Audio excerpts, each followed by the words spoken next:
Hey guys, it's How to Tech Simplified, and in this easy tutorial I will be showing you how to actually upload and use audio in a Roblox. Now the first thing that you want to do is open up your browser. Now once you're in your browser, go to roblox.com and go open your account. Log into your profile.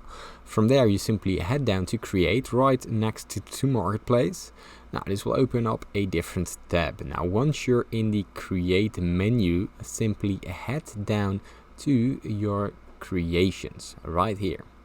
Now once you're in the creations, your experience will load up. Now this is not what we want. We simply want to go to the last option, which says development items. Now once you're in the development items, the third option says audio. Now this is what we want. We want to go to audio, and here you can upload an asset. Now once you upload an asset, you press it, and here the menu opens to upload audio. Now here you can choose what you want, but we want audio, and here we can actually upload it. Now here choose the selected audio file that you want to use. So for example an MP3.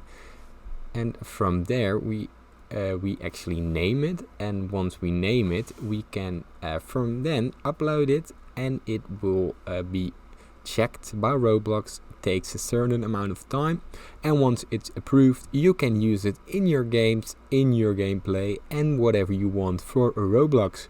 Now if this tutorial has helped you in any kind of way, please leave a like and subscribe, but most importantly thank you for watching.